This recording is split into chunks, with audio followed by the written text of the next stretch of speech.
കപടഭക്ത. അപ്പൊ എന്താണ് ഈ പറഞ്ഞതിലെ കാപട്യത്തരം എന്ന് നിങ്ങൾക്കറിയണ്ടേ? യെസ്. അപ്പൊ ഊടായ്പ കപടഭക്തിയെ പൊളിച്ചെടുക്കുന്ന ഇത്തരം ഒത്തിരി വീഡിയോകൾ നമ്മൾ നമ്മുടെ ചാനലിൽ ചെയ്യുന്നുണ്ട്. അത്തരം വീഡിയോകൾ നിങ്ങളുടെ കൈകളിലേക്ക് എത്രയും പെട്ടെന്ന് ഒന്ന് എത്തണമെന്നുണ്ടെങ്കിൽ നിങ്ങൾ എൻ്റെ ചാനലൊന്ന് സബ്സ്ക്രൈബ് ചെയ്യണേ.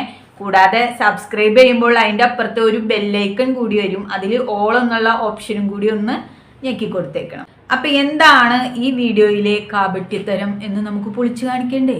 വേണമല്ലോ, അതിനാണല്ലോ നമ്മൾ ഇവിടെ ഇരിക്കുന്നത്. നമ്മൾ പിന്നെ ഓരോ വീഡിയോയ്ക്കും അപ്പാപ്പൻ നമ്മൾ മറുപടി കൊടുക്കും. അപ്പാപ്പനല്ല, അപ്പോൾ തന്നെ നമ്മൾ മറുപടി കൊടുക്കും. നമ്മൾ അധികം വെച്ച് താമസിപ്പിക്കാറില്ല. അപ്പൊ എന്താണ് ഈ വീഡിയോയിലെ കാപട്യത്തരം നമ്മൾ പൊളിച്ചെടുക്കുന്നത് എന്ന് ചോദിച്ചു കഴിഞ്ഞാൽ, ചേച്ചി 2.5 പവന്റെ മാല വാങ്ങിക്കാൻ പോവുകയാണ്. 2.5 പവന്റെ കാശുമാല നമ്മുടെ കല്യാണിൽ കിട്ടാത്തതാണ് കാശുമാല. നമ്മുടെ മലബാർ ഗോൾഡിലും കാശുമാല ഇല്ല കേട്ടോ. അതുകൊണ്ട് ചേച്ചി ഒരു ചെറിയൊരു ഷോപ്പിലേക്ക്, ജ്വല്ലറി ഷോപ്പിലേക്ക് പോവുകയാണ് കാശുമാല, ലോകത്ത് എവിടെ ഇല്ലാത്ത കാശുമാല വാങ്ങിക്കാനായിട്ട്. അപ്പൊ ചേച്ചി കാശുമാല വാങ്ങിക്കാനായിട്ട് വീട്ടിൽ നിന്ന് ഇറങ്ങി. അപ്പൊ വീട്ടിൽ നിന്ന് ഇറങ്ങിയപ്പോൾ തന്നെ ഞാനൊരു ചോദ്യം ആദ്യമേ അങ്ങോട്ട് ചോദിക്കട്ടെ.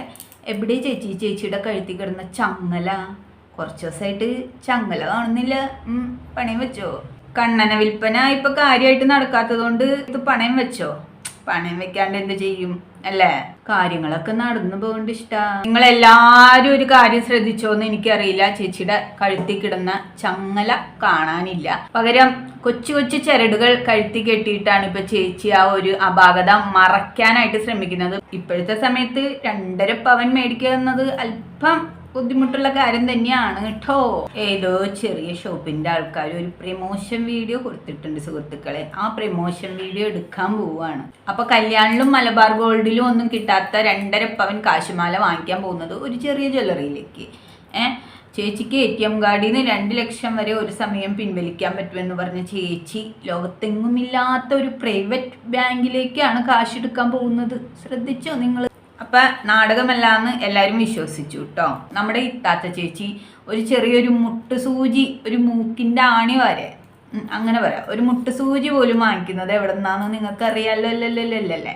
അതാണ് മലബാർ ഗോൾഡിന്റെ അംബാസിഡർ ആണ് ചേച്ചി. ചേച്ചി സ്വയം ചേച്ചിയെ തന്നെ വിളിക്കുന്നത് വിമൽ കുമാർ എന്നാണ്. ഇത്താത്ത ചേച്ചി മലബാർ ഗോൾഡിന്റെ അംബാസിഡർ ആയ കാര്യം മലബാർ ഗോൾഡുകാർ ഇനി അറിഞ്ഞിട്ടുണ്ടോ എന്ന് ചോദിച്ചാൽ അതെനിക്കറിയില്ല കേട്ടോ. അപ്പോൾ ഒരു മൂക്കിൻ്റെ ആണിക്കല്ല് പോലും മലബാർ ഗോൾഡിൽ നിന്ന് വാങ്ങിക്കുന്ന ചേച്ചിയാണ് പോയിട്ട് ഒരു കുഞ്ഞു ജ്വല്ലറി കയറിയിട്ട് 2.5 പവൻ വാങ്ങിക്കുന്നത്. 2.5 പവനൊക്കെ വാങ്ങിക്കാനാണെങ്കിൽ ചേച്ചി എപ്പോഴേ മലബാർ ഗോൾഡിൽ ഓടി ഹാജരായേനെ. അപ്പോൾ ഇതൊരു പ്രമോഷൻ വീഡിയോ അല്ല കേട്ടോ. പ്രമോഷൻ വീഡിയോ ആണെന്ന് നിങ്ങൾ ആരും തെറ്റിദ്ധരിക്കരുത്. അപ്പം ജ്വല്ലറിയിൽ നിന്ന് ഇറങ്ങി ചേച്ചി ബാങ്കിലേക്ക് പോവാണ് കേട്ടോ. അപ്പം ചേച്ചി ഒരു കാര്യം പറയുന്നുണ്ട്, ഈ മാല വാങ്ങിച്ചാൽ ഞാൻ ഇടൂല കേട്ടോ, ഇതപ്പം തന്നെ അമ്മ കൊണ്ടുപോകും എന്നാണ് പറഞ്ഞത്. ഇപ്പോഴും നിങ്ങൾക്ക് ഉറപ്പിക്കാം ഇത് പ്രമോഷൻ വീഡിയോ അല്ല കേട്ടോ. ചേച്ചി നോണ പറയാറില്ല. 2.5 പവൻ വാങ്ങിക്കുമ്പോൾ തന്നെ ചേച്ചി ഇടാൻ കൊടുക്കുന്നത് ആരാണ്ടിക്കട അമ്മയ്ക്കാണ്. ആരാണ്ടിക്കട അല്ലല്ലോ, അവളുടെ 2ാമത്തെ കെട്ടിയും കാണാരൻ്റെ അമ്മയ്ക്ക്. ചേച്ചി ഒരു ജെട്ടിയും ബ്രേസീറും വരെ വാങ്ങിച്ചു കഴിഞ്ഞാൽ അതപ്പം തന്നെ കൊണ്ടുവന്ന് പൊളിച്ച് നാട്ടുകാരെ കാണിക്കുന്ന ചേച്ചി 2.5 പവന്റെ മാല സ്വന്തമായി വാങ്ങിച്ചിട്ട് അതിൻ്റെ ആ ഒരു പാക്കറ്റ് പോലും എടുത്ത് കാണിച്ചില്ല എന്നുള്ളൊരു കാര്യം നിങ്ങൾ പ്രത്യേകം വീണ്ടും വീണ്ടും ശ്രദ്ധിക്കണം. കാരണം ഇത് അമ്മയ്ക്കുള്ളതാണ് കേട്ടോ, ചേച്ചിയുടെ സ്വന്തം അമ്മായിയമ്മ. അല്ലാതെ ഇതൊരു പ്രമോഷൻ വീഡിയോ അല്ല കേട്ടോ. പക്ഷെ അത് പ്രൂഫ് ചെയ്യിക്കാനായിട്ട് ചേച്ചി പോരുമ്പോൾ കാറിൽ വെച്ചിട്ട് ജസ്റ്റ് ഇതാ ഈ മാല എൻ്റെ അമ്മയ്ക്കാണെന്നും പറഞ്ഞാൽ മാല എടുത്ത് കാണിച്ചില്ല. അതുകൊണ്ട് നമുക്ക് വീണ്ടും ഉറപ്പിക്കാം ഇതൊരു പ്രമോഷൻ വീഡിയോ അല്ല കേട്ടോ. ചെക്ക് എടുത്തില്ലേ കണാരേട്ടാ? ഇത്താത്ത ചേച്ചി സൈൻ ചെയ്തു വെച്ച 3.5 ലക്ഷം രൂപ ചെക്ക് എടുക്കാൻ മറന്നുപോയോ കണാരേട്ടാ? കണാരേട്ടൻ പെട്ടെന്ന് മറന്നുപോയി, അതാണ്. പിന്നെ ചേച്ചി തിന്നാനൊഴിച്ച് വായ തുറന്നു കഴിഞ്ഞാൽ പിന്നെ സത്യം മാത്രമേ പറയുള്ളൂ. അതാണ് നമ്മുടെ ഇത്താത്ത ചേച്ചി. കപടഭക്തയ്ക്കല്ലാതെ പിന്നെ ആർക്കാ ഇങ്ങനെയൊക്കെ കഴിയല്ലേ? മേളിലോട്ട് അങ്ങ് ശൂന്യാകാശത്തിലോട്ട് ജനങ്ങൾ കയറ്റി വിടുന്നുണ്ടല്ലോ അല്ലേ, ഉയരത്തിലേക്ക്. ഇനി നീ സമൂഹത്തിനെ കൊണ്ട് അധികം തീരുമാനങ്ങൾ എടുപ്പിക്കരുത്. തുളസി നുള്ളാൻ പോയി എന്ന് പറഞ്ഞ കാര്യം തുളസീൻ്റെ ഉടമസ്ഥര്, ആ പറമ്പിൻ്റെ ഉടമസ്ഥര് അത് വെട്ടിക്കളഞ്ഞു. അവർ വിചാരിച്ചാണ് മതി തുളസി നുള്ളല്, അവളുടെ ഒരു തുളസി നുള്ളല് 3-4 പ്രാവശ്യം നുള്ളിയുള്ളൂ. അപ്പോഴത്തേക്കും ആ തുളസി ചെടി തന്നെ ഇല്ലാണ്ടായി.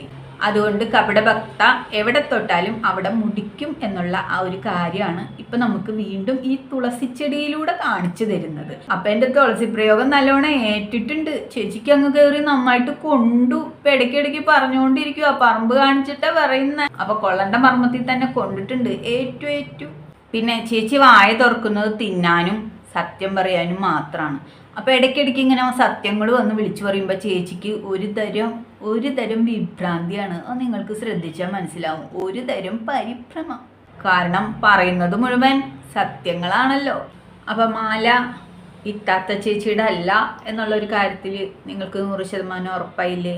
ഒന്നില്ലെങ്കിൽ പ്രമോഷൻ വീഡിയോ അല്ലെങ്കിൽ വേറെ ആരെങ്കിലും വാങ്ങിച്ചത്. ഈ സാധനം സ്വന്തം സാധനമാണ് എന്ന് പറഞ്ഞ് വീഡിയോ ചെയ്യാനും ഇതുപോലത്തെ സത്യങ്ങൾ പറയാനും ഇത്താത്ത ചേച്ചിക്ക് മാത്രമേ കഴിയുള്ളൂ. അതിനുള്ള കഴിവ് നിങ്ങൾക്ക് ആർക്കും ഇല്ല മക്കളെ. അപ്പം നിങ്ങൾ ഹിന്ദുക്കൾ ചെയ്യേണ്ടത് ഇത്ര മാത്രം.